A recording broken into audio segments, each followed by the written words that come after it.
Hello दोस्तों, आइए आज जो हम लोग एक बहुत ही इम्पॉर्टेंट टॉपिक है जो बायोलॉजी के सेक्टर से बहुत इम्पॉर्टेंट है और हर एक के मतलब एग्ज़ाम में पूछ सकता है और पूछता भी है। मादा जनन तंत्र, ठीक है, मादा जनन तंत्र या मीन फीमेल रिप्रोडक्टरी सिस्टम, ठीक है। जैसा कि फिगर में जो है हमने बताने का प्रयास किया है कि मादा जनन तंत्र जो होता है इसी तरह से होता है, ठीक है। अब देखिए, इसको हम लोग जो है अध्ययन के हिसाब से कई पार्टों में बांटेंगे। जैसे अंडाशय हो जाएगा, गर्भाशय हो जाएगा, फैलोपियन नलिका हो जाएगा, योनि हो जाएगा, बाह्यजनना अंग हो जाता है, ठीक है।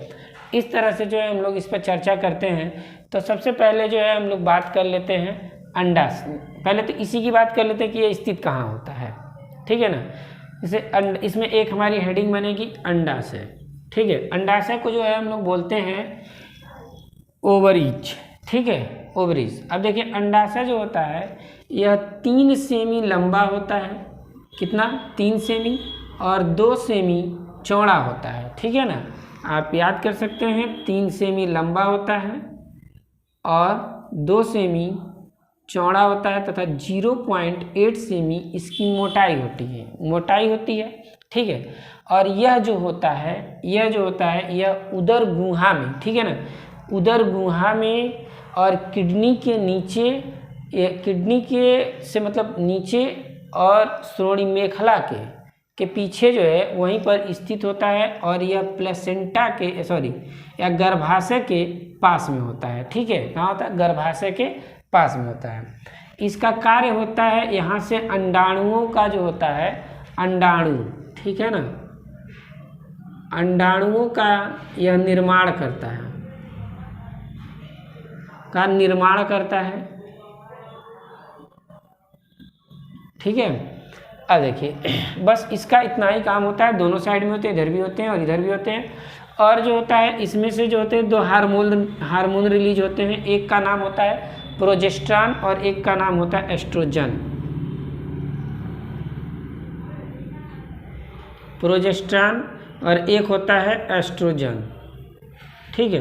प्रोजेस्टेरॉन बहुत इंपॉर्टेंट होता है, ठीक है, बहुत इंपॉर्टेंट होता है। पूछा जाता है कि महिलाओं को जो गर्भावस्था के टाइम में जो हार्मोन चेक किया जाता है वो प्रोजेस्टेरॉन ही चेक किया जाता है, ठीक है ना। गर्भावस्था में लोग खरीद के लाते हैं किट और चेक करते हैं, तो वो यही होता है, प्रोजेस्टेरॉन हार्मोन ही चेक होता है, ठीक है। अब देखिए, अब हम लोग बात करते हैं दूसरे वाले पॉइंट्स में। ये होता है अंडवाहिनियाँ। देखिए, अंडवाहिनियाँ क्या होती हैं? देखिए, ये जो होता है ये कीप नुमा झालरदार संरचना होता है, ठीक है। कीप नुमा झालरदार संरचना होता है और इसका जो अधिकांश भाग होता है यह अंडाशय में खुलता है। इसका अधिकांश भाग जो होता है यह फैलोपियन ट्यूब या मीन फैलोपियन नलिका में खुलता है। फैलोपियन नलिका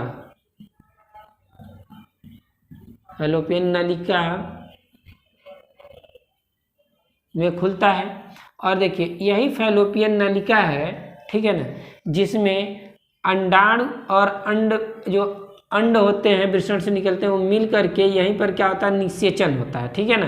तो यही ज़्यादा इंपॉर्टेंट क्वेश्चन बन जाता है कि निषेचन कहाँ होता है, तो यही फैलोपियन नलिका या फैलोपियन ट्यूब में, ठीक है ना। तो फैलोपियन ट्यूब भी इसको बोलते हैं, फैलोपियन ट्यूब में जो है निषेचन पूछता है कहाँ होता है, तो फैलोपियन ट्यूब में होता है, ठीक है ना। ये हमारी अंडवाहिनियाँ होती हैं। अब देखिए, आगे जो हम लोग बात करते हैं, तो ये दोनों जो वाहिनियाँ होती हैं अंडवाहिनियाँ, ये जा कर के ये आपस में आकर के यहाँ पर मिल जाती हैं, ठीक है। और जहाँ मिलती हैं वहीं पर जो होता है गर्भाशय होता है, ठीक है। गर्भाशय, देखिए, गर्भाशय जो होता है एक्चुअल में यह 7.5 सेमी लंबा होता है और 5 सेमी चौड़ा होता है तथा 3 सेमी मोटा होता है, ठीक है। 3 सेमी मोटा होता है। देखिए, जब भ्रूण अवस्था में यानी निषेचन होने के बाद, ठीक है, जब आता है यहाँ पर, तो ये भ्रूण जो होता है, भ्रूण का जो निर्माण होता है और पालन पोषण जो होता है, परिवर्धन कह सकते हैं, कहाँ होता है? गर्भाशय में होता है। ठीक है ना, गर्भाशय में होता है।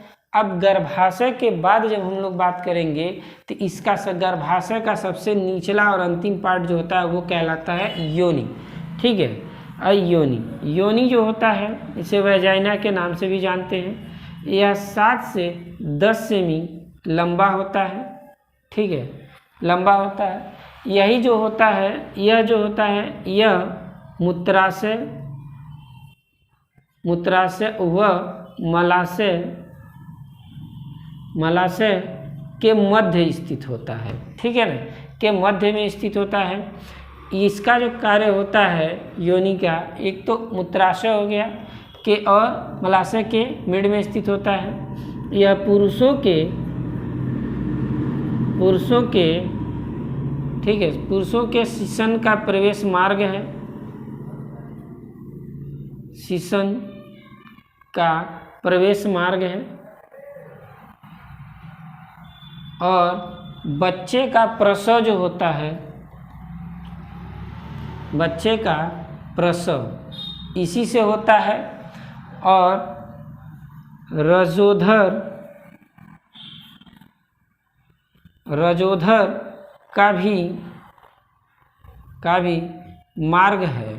ठीक है, तो दोस्तों यही जो होता है हम लोगों का मादा या मीन फीमेल रिप्रोडक्टरी सिस्टम होता है। ठीक है, इसके बाद से जो होता है बाह्य जननांग होते हैं, और बाह्य जननांग जो होते हैं वह उसके गौण लक्षणों को दर्शाते हैं। ठीक है ना, तो वो जो है बहुत इंपॉर्टेंट नहीं है, बस आप जानते रहिए गौण लक्षणों को दर्शाते हैं, जैसे हेयर्स का आना। ठीक है, ये सब चीज़ें जो होती हैं ये आता है उसके और पार्ट में।